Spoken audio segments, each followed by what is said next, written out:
Hello students, welcome to my YouTube channel brilliant galaxy classes. तो पिछली video में हमने चैप्टर 5 पूरी तरह समाप्त किया था। तो आज हम उसके आगे का चैप्टर अर्थात चैप्टर 6 त्रिभुज शुरू करने वाले हैं।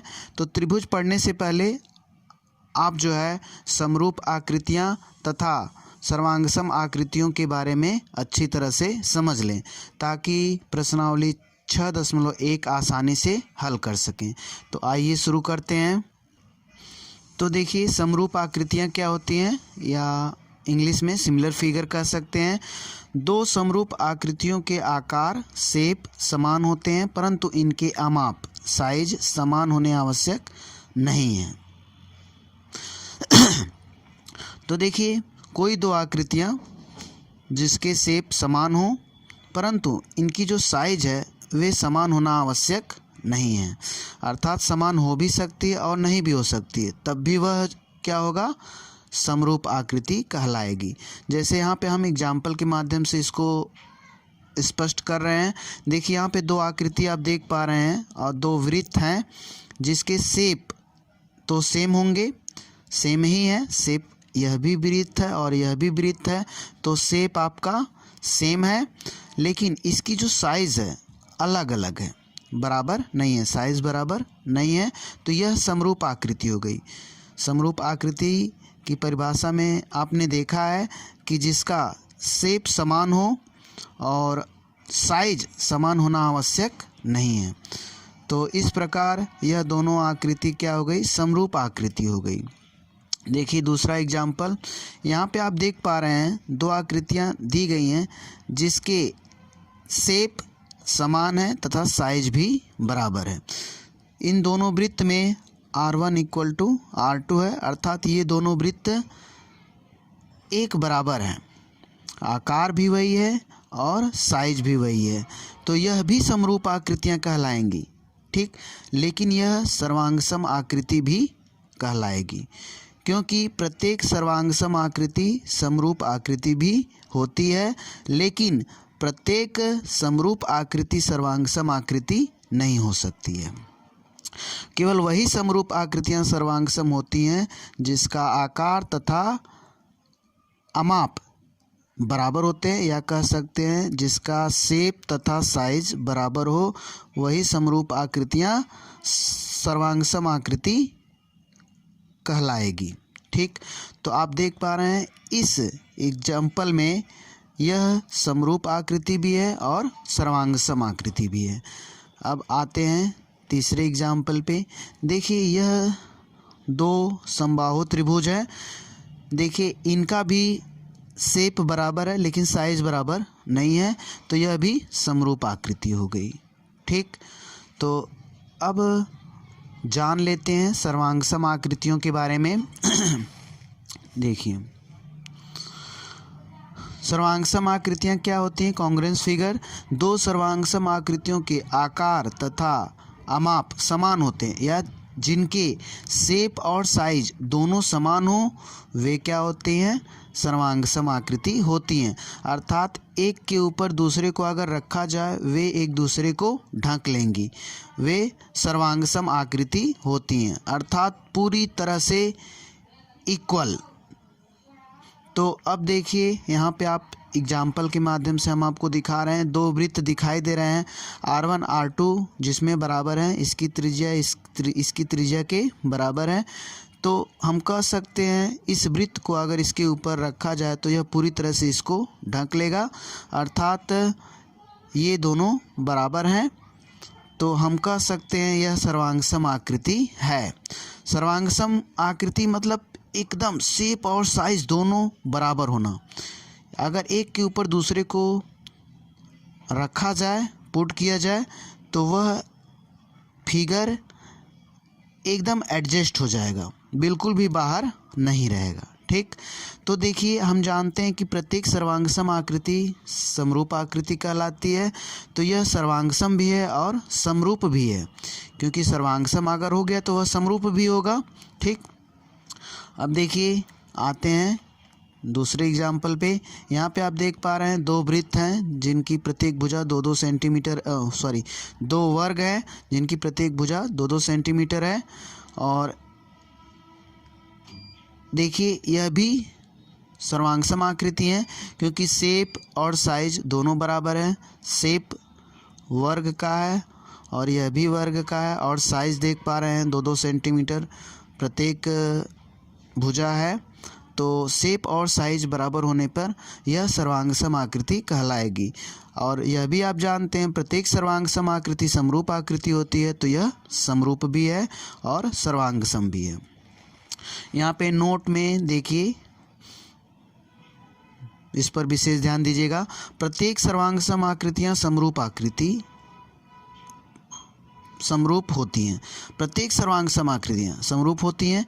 जितनी भी सर्वांग सम आकृतियाँ सब समरूप आकृतियाँ होती हैं, परंतु प्रत्येक समरूप आकृतियाँ सर्वांग सम नहीं होती हैं। इसको आप विशेष रूप से ध्यान दीजिएगा।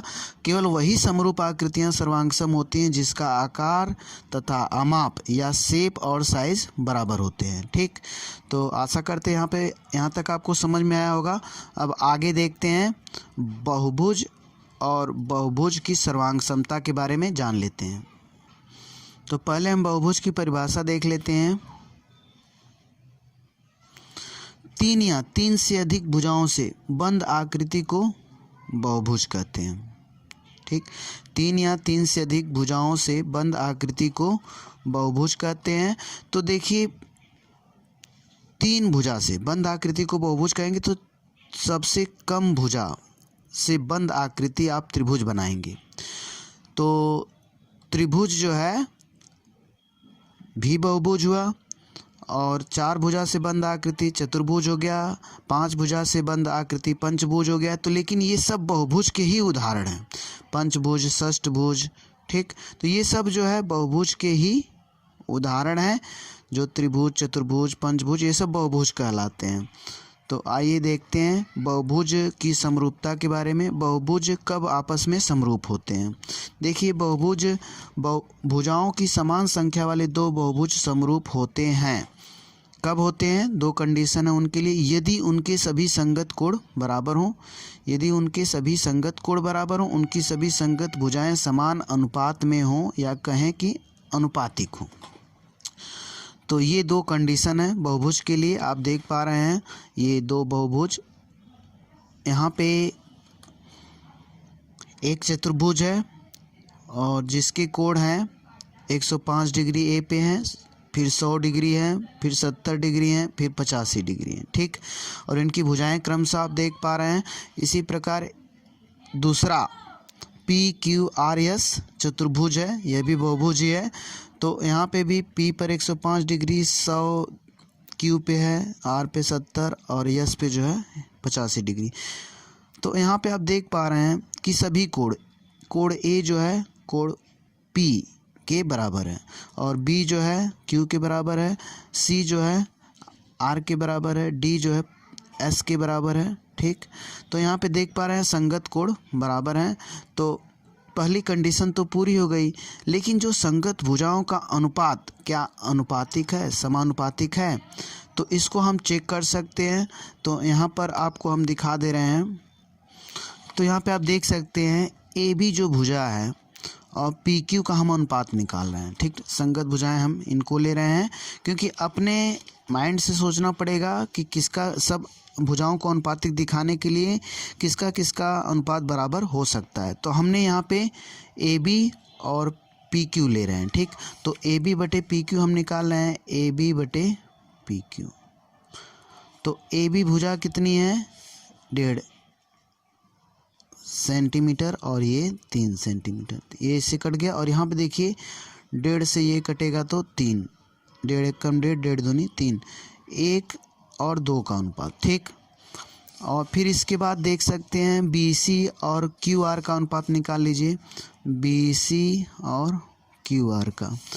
तो BC 2.5 है, 2.5, और QR जो है 5 है।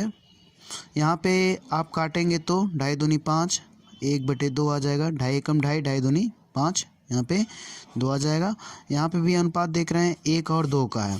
तो AB और PQ और BC और QR यह जो है अनुपातिक हो रही हैं, सभी इनकी संगत भुजाएं समान समान अनुपात में हो रही हैं।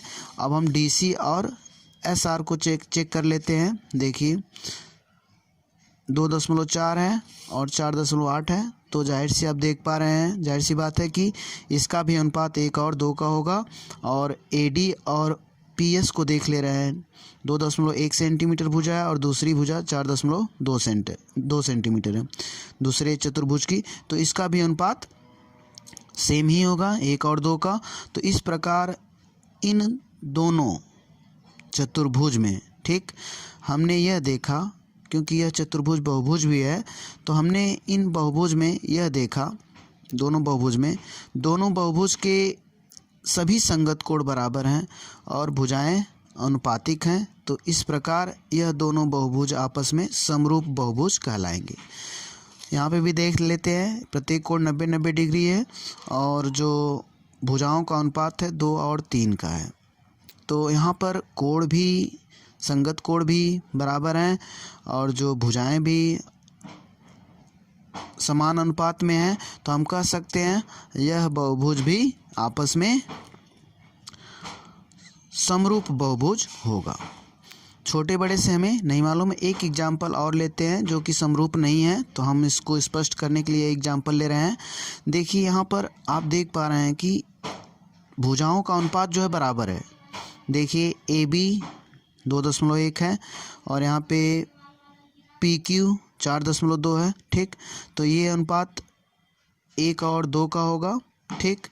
1:2 AB और PQ में जो अनुपात होगा वो 1:2 का होगा। यहाँ पे हमने निकाला, देख सकते हैं AB/PQ 1 और 2 का अनुपात है, ठीक।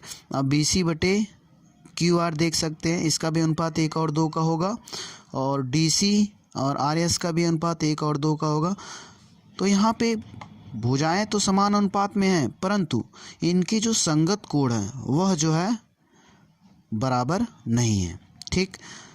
देखिए यहाँ पे क्योंकि A जो है 90 डिग्री है, तो यहाँ पे P 40 डिग्री है, ठीक।